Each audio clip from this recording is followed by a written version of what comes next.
Welcome, everybody. Hello, good morning, good afternoon, good evening, wherever you are tuning in from, when, where, and what you're tuning in on. We're glad that you're here. This is Spirit Matters, your daily spiritual check-in, coming at you live from New York. I'm Dag Ranga, and I'm here with Premanjali, who has been with us this week as our special guest, and it's been wonderful speaking and talking and sharing and connecting with you. Premanjali, how are you today?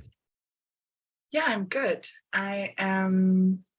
I'm excited. I'm just trying to wrap up a lot of things today, so it's a busy day. And I'm going to Dallas tomorrow, so I'm really excited for that. But yeah, it's been a really great week.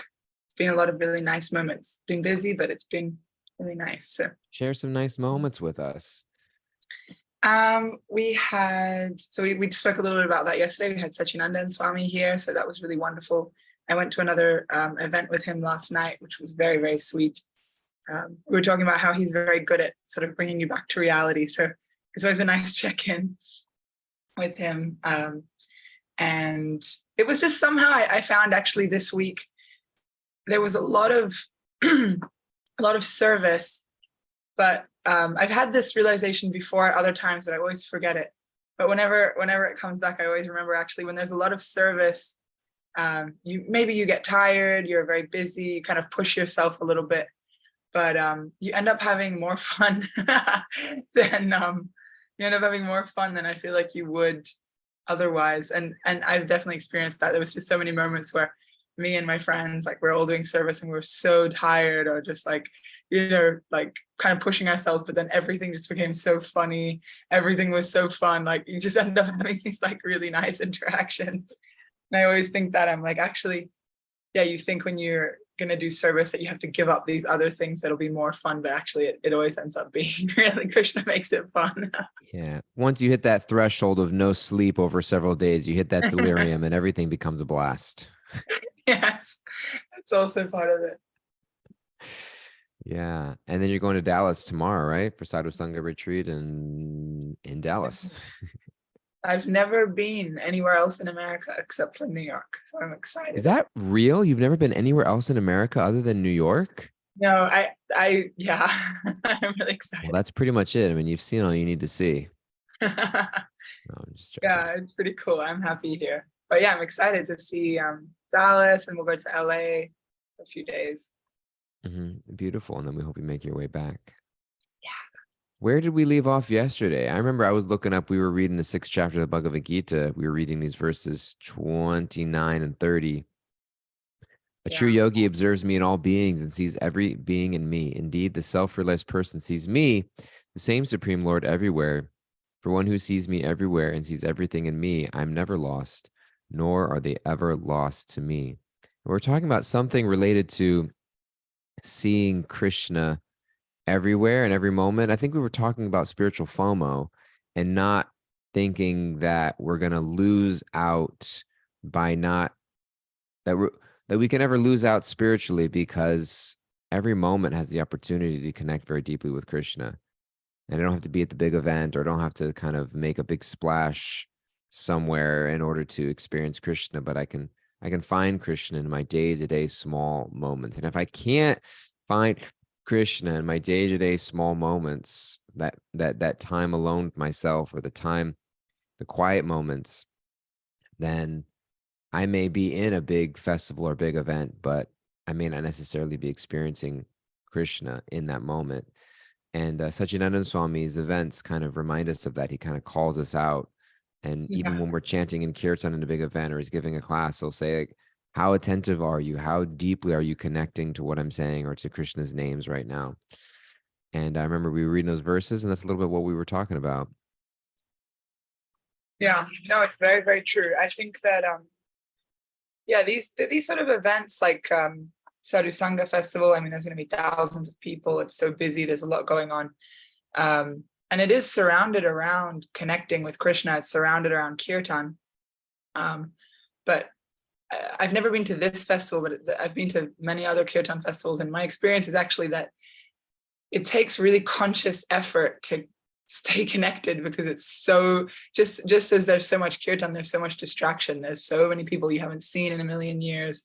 There's so many new places to visit and things to do, and you get excited. And it's so easy to just like be on this mode where you're like, all right, I'm gonna sit in kirtan. Then you're like texting your friends and like deciding where you're gonna go for lunch or whatever it is. And it actually takes like a really conscious effort to be like, okay, I'm here for kirtan, I'm here for this experience. And then like trying to make yourself follow through with that. You also do that because you go with Ingenuity throughout the Polish Woodstock Festival you have in the past, which is a massive, massive festival and a big tour. And you're on stage and you're doing big festivals with people. And how do you, or maybe you can speak a little bit about how do you stay connected in a way where in a sea of people with so much going on, do you or other people, or do you observe Swami as making it a priority to find quiet time for yourself, even amidst big, big festivals? Yeah, definitely, definitely. Someone who I took a lot of inspiration from in that regard in particular was Madhava Prabhu. He's he's like a stalwart, Woodstock Kirtania, and in general, he usually is. He can sing for so many hours at a time, but he usually in Woodstock he sings the last slot. So he'll start at like midnight or 11:30 and go to like 2 or 3 in the morning. So he's not sleeping until 3:30, 4 a.m., sometimes 5 a.m. every night.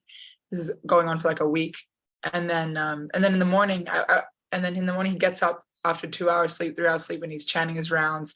He's very fixed that way. So I asked him once. I was like, it was at Woodstock, and I was like, how do you like, when are you chanting your rounds? Like, how are you like managing? Like, there's so many things here. And he told me, he's like, it's an austerity, but like that's a big part of it is he would definitely take time out for himself. That he'd had a space under the stage or a little like patch of grass to the side or whatever it is that kind of like gets you away from the crowd. And Sachinanda Maharaj talks about this also, that if you don't have a lot of time or you don't have a lot of like space and opportunity for like good japa, then actually just whenever you do get that opportunity, whenever you do get that 5 minutes, like make sure you give your all there, and that will recharge you a lot. And I've really found that that's very, very helpful, because maybe it is that like you're chanting most of your rounds, or most of your spare time is like engaged with like other people and you're not by yourself a lot. But when you do get those 5 minutes, or if you can carve out more, that's great. But even if it is just 5 minutes, then like give your everything to really like using that time to like nourish yourself in a way that's going to like carry you for the rest of the day. That's kind of the survival technique. Yeah. And you observe that in Madhava. What did you observe? Like he just would kind of make sure that he had that time and space. Yeah. He even brought a mattress that he would put under the stage, and he would like have a nap after lunch and like things like that. Like he just had his systems down because he's done it so many times.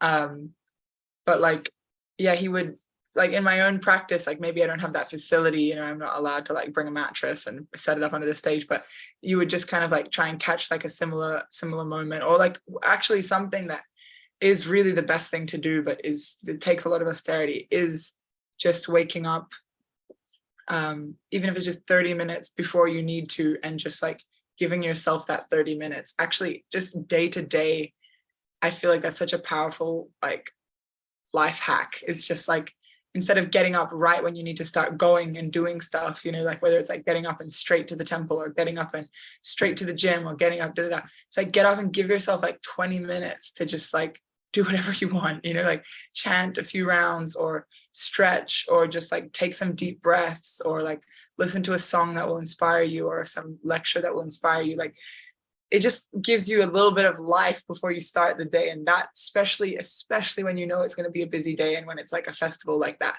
plugging into something like just that 20 minutes really can be a game changer. That's my experience. Yeah, I think so. And I think it's important to hear other people's stories of that, because when you're living alone, or you were living just you and your family, and as opposed to living in an ashram or in a spiritual community, it can be hard to remind yourself of that, and like the days kind of get away from you, and you just kind of run into this routine of just kind of waking up, kind of like letting the morning kind of roll. The morning hours are so valuable. Morning hours are so super, super, super valuable. And it's easy to just kind of let all of a sudden just wait until 9, 10 o'clock. My day gets going. And so thank you for the reminder. It's not easy, but I appreciate it. I need it. Yeah. Yeah. Yeah, there's so much in the morning that you can just get so much from those morning hours, you know. And especially in New York, I've like found it so difficult to wake up early because like 11 p.m. is the new 8 p.m. It just seems like everything's still happening, even in the Bhakti Center. So it can be really hard to wake up early, but it's so important. Like I really like having that, you know, setting that time to put your armor on in the morning, you know, like before the sun rises, you're Mm. preparing for battle, you're preparing for the day, you're setting yourself up for success. Otherwise, you know, when you wake up late, it's like you're kind of like jumping straight into the battle without like being prepared. You're like, and you kind of always feel behind the rest of the day. So Yeah. it's huge game changer, but it takes austerity for sure. It's interesting. It's interesting in that same chapter, the Gita that we were reading, where Krishna's talking about seeing him everywhere and never being lost to him, and us being never lost to him and him never being lost to us. Just a few verses earlier, he talks about, there's a famous space in the Gita about being regulated, and having space for that balance and being regulated in our habits of eating and sleeping, work and recreation, not eating too much, not eating too little, not sleeping too much, not sleeping too little. And really making sure that we are it's I mean, it's very easy to just kind of be in a space where I'm just responding to things all day long, you know? I'm just pulling out my phone to see who's messaging. There's no reason I'm checking my phone right now. There's nothing that I'm searching for. There's nothing that I need to do, that I need to go on there and accomplish. I'm literally just pulling it out to see what came my way that I might need to respond to. And it builds a habit where I live my life rather than thinking about what are the blocks of scheduling are things that I want to put into my day as and revolve everything else around that. And instead I build the habit of just responding to whatever comes up. And I no longer feel like I have jurisdiction over how I spend my time because I've given it away. And all of a sudden the day just kind of, the hour goes by, the day goes by, the week goes by, the month goes by, and it just kind of feels like it slips through my fingers, and my health isn't where I want it to be, or my mental health isn't where I want it to be, or my spiritual health isn't where I want it to be, or my relationships are where I want them to be, or I haven't and because I've lost the ability to take control of my own schedule. And so So true. yeah, and so I think that the idea of just kind of what if I want to be able to have those times, like if I want to be able to have that morning routine, or want to be able to have those 5 minutes or 10 minutes or 30 minutes, whatever it might be, for my job or my meditation or my study or whatever it might be, or you're here in Spirit Matters. This is why we're here. It's like, hey, we're here at 9 o'clock in the morning Eastern time, live, just to make sure that we're checking in with ourselves and disrupting the pattern of just responding to things, so that we can show up and be a little bit focused and bring some spiritual uh reminders and connection back into our life.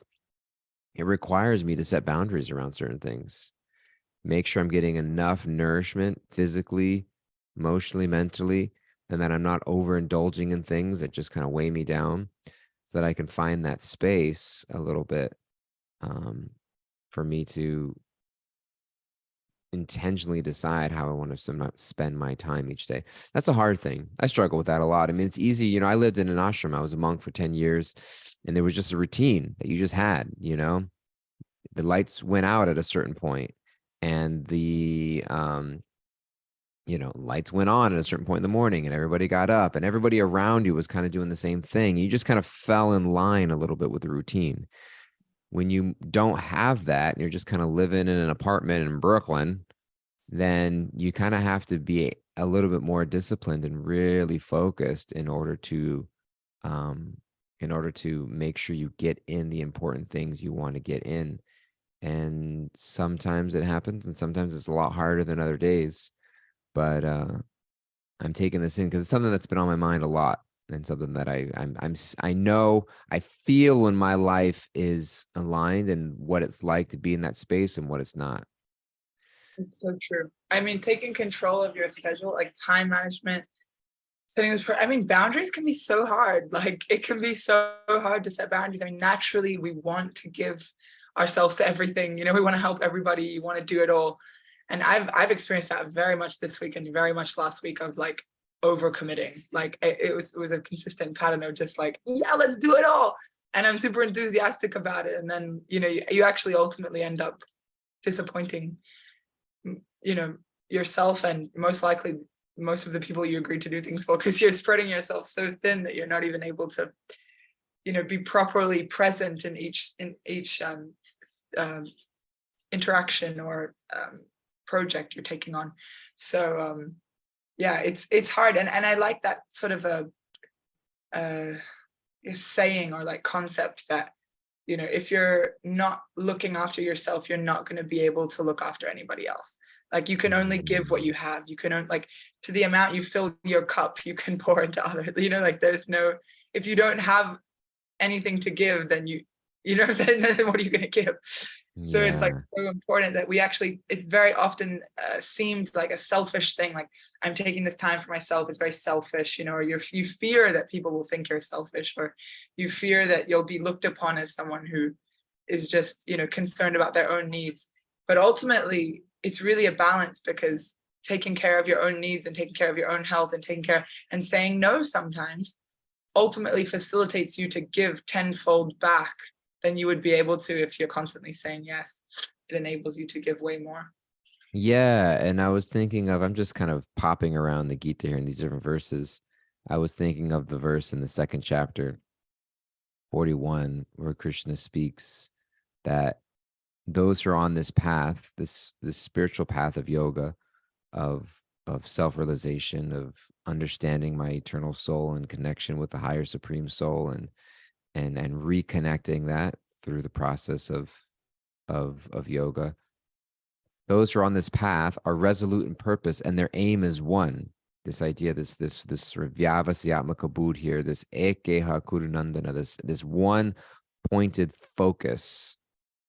O beloved child of the crews, the intelligence of those who are irresolute is many branched. So he's juxtaposing this idea of having a very firm resolve about what's important to me in life and where I want to put my energy and my focus, as opposed to, yeah, I've quoted often George Harrison sang a song that if you don't know where you're going, any road will take you there. So if I don't know where my life is leading me, then it's just like I'll just turn any which way, and I find myself just spinning my wheels or going in circles. And last week when I was speaking with Vasudev, we spoke a lot about, or the week before I was speaking with Vasudev, we were speaking a lot about faith and about why is it that we neglect to do sometimes the simple practices of spiritual life that we know are good for us. And in this area, the purport I wanted to just read because I think it speaks to that. Srila Prabhupada comments, the resolute purpose, meaning like what you were talking about with Madhava, like he's gonna make sure that he creates that space for himself. Or Satchidananda Swami, we're talking about making sure you give it your all in that space, right? So that takes resolution, that takes determination, that takes conviction, that takes discipline. The resolute purpose of a person in Krishna consciousness is based on knowledge. Vasudeva Sarvamiti Samahatma Surdulabha. A person in Krishna consciousness is the rare good soul who knows perfectly that Vasudeva or Krishna is the root of all manifested causes. As by watering the root of a tree, one automatically distributes water to the leaves and branches, so by acting in Krishna consciousness, one can render the highest service to everyone, namely self, family, society, country, humanity, etc. As Krishna is satisfied by one's actions, then everyone will be satisfied. And so I think that it rests on a deep faith that needs to be developed, that I don't have to do anything else in order to, like, my first and foremost, like you were talking about, if I take care of myself, I can't take care of other people unless I'm taking care of myself. My first and foremost obligation is to set that foundation for myself in my spiritual practice, water the root of the tree by connecting deeply with Krishna. And if I don't do that, everything's going to feel scattered. Everything's going to feel ineffective. Everything's going to feel everything's going to feel like it's not quite complete.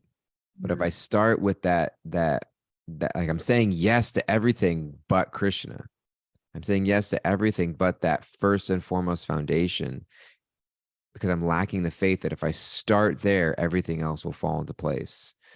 So I was appreciating that reminder, and bringing that into the context of our conversation and relating it to what I was talking about with Vasudev, is that it's so important to have the faith that if I just start here, everything else is going to fall into place. It's so nice. That's so true.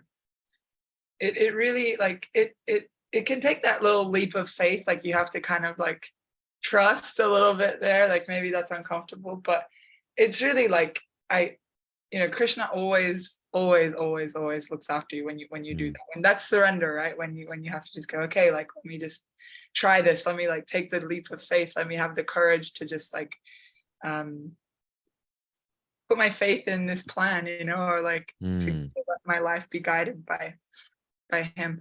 And he'll never, like, that's something from all my travels that is so prominently sticking out, is that like every time something goes so wrong and you just think like it's so not going to plan the way I want it to be, you 100% see the silver lining in that somewhere later down the line. Like, oh my God, if I had actually ended up going there, that would have happened. And like, that's so great that, and then you're just, or because I didn't go, I met that person. And if I hadn't met them then I wouldn't have been able to connect then. And it's just like, you can never, sometimes you don't understand in the minute, but it always works out so well. So very, very much, very much recommend. I gotta go look in the mirror and recommend it to myself after this podcast.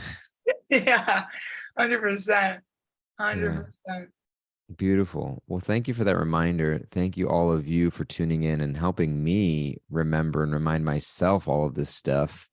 We're going to turn it over to Kimberly as we make our way towards the end of our time today, what kind of takeaways she's got for us. If you like to take notes, if you like to have little takeaways, turn up the volume and bring out your notepad. She's going to wrap up a few things for us, and then we're going to have a few closing words and send us on our way. What you got for us, Kimberly? All right, taking away that service is fun. Staying connected is a conscious effort. Carve out time to give your everything to prepare for battle. Disrupt the pattern of just reacting to things, and to say yes to Krishna and water the root of the tree first, and then everything else will fall into place. That's it right there. Get ready for battle, everybody. Remind you, what you walking away with today? Definitely just like a reinvigorated sense of enthusiasm and reminder of the importance of a morning routine.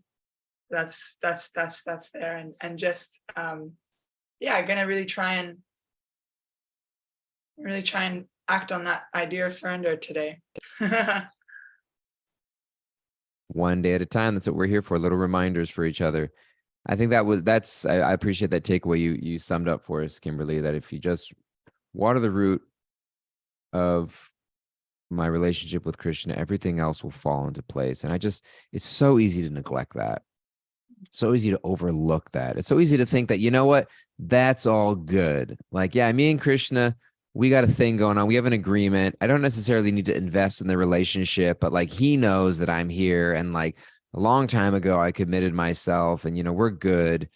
And, I was just working with, I do like coaching and counseling sometimes. And I was working with this couple recently. And one of the things we were discussing and sharing was how important it is to not take for granted the things that you think the other person already knows or should know. Like, of course they know that I love them. Of course they know that I think they're beautiful. Of course they know that I've got their back. Of course they know that I appreciate all the support that they give, etc. And you take it because I already told them. I already told them once a year ago that I appreciate them. So they should know that. And forgetting that we need to hear it regularly, and we need to be able to not take for granted the things that we think other people should already know about how we feel. And I think bhakti is about regularly letting Krishna know that we love him and that we appreciate him, and we're aspiring to love him. And and that it never gets, it's not just like a one-time thing, like you register a contract, and then every year you got to renew your license at the DMV by submitting the paperwork, but it's a daily spontaneous expression of love and reminder. And so it's easy to take for granted and think like, oh, I've already told Krishna that I love him. Now I got to go figure out some other service. But it's like every day I got to reconnect and recenter in that relationship. And if that's all I do today, that's a beautiful day. And everything else will fall into place. So anyways, I'm trying to take that away today. And thank you for giving us a chance. We really appreciate all of you guys. Really grateful for all of you guys. Thank you for being you. Thank you for being with us. Tell somebody you love them today. We will be back again next time and see you soon. Bye-bye.